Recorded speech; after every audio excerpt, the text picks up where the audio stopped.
Knowing yourself. Emotional intelligence book की इस summary में आज हम इस सवाल का जवाब ढूंढेंगे कि खुद को जानना कितना जरूरी है। ऑथर डैनियल गोलमैन बताते हैं कि ज्यादातर लोगों की शिकायत रहती है कि वो अपने इमोशंस को कंट्रोल नहीं कर पाते। ऐसी बात नहीं है कि वो कोशिश नहीं करते, बल्कि वो गलत तरीके को अपनाते हैं। लोगों को लगता है कि अपने इमोशंस को कंट्रोल करने का मतलब है कि उन्हें बाहर आने से रोकना, लेकिन क्या आपको लगता है कि यह सही तरीका है? बिल्कुल नहीं। अगर आप अपने इमोशंस को कंट्रोल करना चाहते हैं तो सबसे पहले आपको अपने इमोशंस को ठीक तरीके से समझना होगा, और इन्हें समझने के लिए आपको सेल्फ अवेयर होना पड़ेगा। आपको अपने इमोशंस को रोकने से कुछ भी हासिल नहीं होगा, बल्कि आपको सबसे पहले इन्हें ऑब्जर्व करना है और थोड़ा अकेले में खुद के साथ समय बिताना है। इमोशंस को हैंडल करने के मामले में लोग 3 तरह के होते हैं। 1, सेल्फ अवेयर। ये लोग जानते हैं कि इन्हें क्या फील हो रहा है। जब भी कोई ऐसी सिचुएशन पैदा होती है जिसमें इनको गुस्सा आता है तो ये तुरंत ही रिएक्ट नहीं करते हैं, बल्कि खुद को खुद से अलग हटाकर देखते हैं और अपने इमोशंस को ऑब्जर्व करते हैं कि आखिर इनके साथ ये क्या हो रहा है और किस तरह से रिस्पॉन्स करना चाहिए। नंबर 2, इनगल्फ्ड। ऐसे लोग किसी भी खराब सिचुएशन से निकलने की कोशिश ही नहीं करते हैं और हमेशा ही बैड मूड में रहते हैं। उनके आसपास के लोग भी उनसे खुश नहीं रहते हैं। कुल मिलाकर हम ये कह सकते हैं कि ये लोग अपने इमोशंस को नहीं, बल्कि इनके इमोशंस इन लोगों को कंट्रोल करते हैं। ऐसे लोग खुद की हेल्प भी नहीं करना चाहते। ये लोग अपनी फीलिंग से अवेयर ही नहीं होते हैं और जैसा चल रहा होता है वैसे ही चलने देते हैं। Number 3, accepting. कुछ लोग इस बात से तो अवेयर होते हैं कि वो फील क्या कर रहे हैं, लेकिन वो उन्हें बदलना नहीं चाहते और अपने हर तरीके के इमोशन को एक्सेप्ट करके आगे बढ़ जाते हैं। इमोशंस एक इंसान के लिए कितने जरूरी हैं, इसका हम अंदाजा भी नहीं लगा सकते हैं। ऑथर बताते हैं कि एक बार एक इंसान को ब्रेन ट्यूमर हो गया था, जिसको सर्जरी से हटाया गया, लेकिन ट्यूमर के साथ साथ उसके ब्रेन का प्रीफ्रंटल एरिया का कुछ पार्ट भी रिमूव हो गया था, जिसकी वजह से उसे कैसे भी इमोशंस फील नहीं हो रहे थे और उसकी डिसीजन मेकिंग पावर एकदम ही खत्म हो चुकी थी। ऐसे में वो जो भी डिसीजन लेता था वो बेहद ही खतरनाक साबित हो रहा था।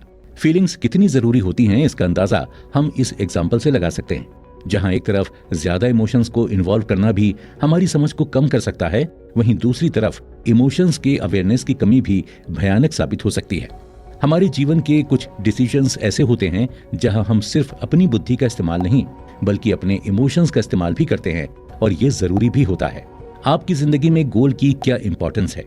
हम सभी की लाइफ का कोई ना कोई एम जरूर होता है जिसके लिए हम काम करते हैं और इतनी मेहनत करते हैं। जिंदगी में अगर कोई गोल ना हो तो जीने का कोई फायदा नहीं, क्योंकि हर इंसान इस दुनिया में किसी न किसी गोल के साथ ही आता है और उस गोल को पूरा करने में हमारे इमोशंस और हमारी फीलिंग्स भी मदद करती हैं। जैसे एक गोल होना जरूरी है, वैसे ही फीलिंग्स का होना इंसानों के लिए जरूरी है। हम पहले ये जान चुके हैं कि कैसे हमें सेल्फ अवेयर रहना है और अपने इमोशंस को ऑब्जर्व करके उन्हें कंट्रोल करना है। जब आप खुश रहते हैं तो आप कैसा महसूस करते हैं?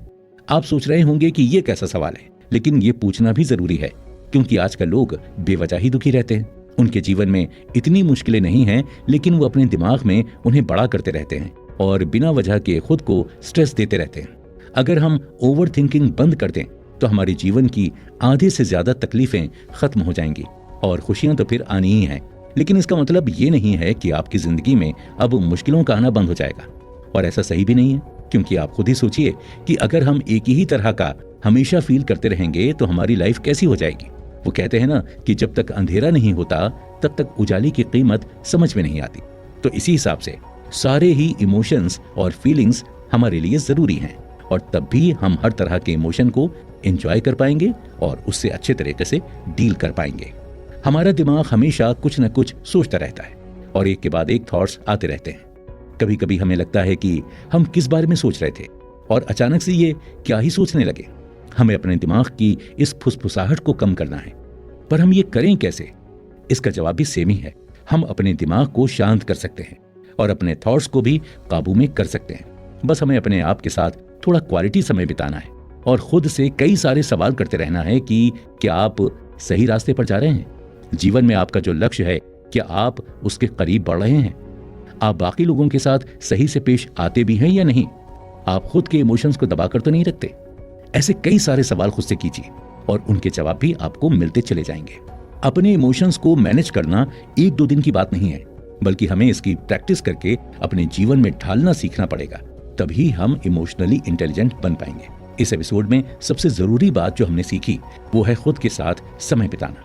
आप भी अपने डेली शेड्यूल में ऐसा एक समय निर्धारित कर सकते हैं जब आप कोई दूसरा काम ना कर रहे हो, सिर्फ शांति से बैठकर अपने थॉट्स को ऑब्जर्व कर रहे हों।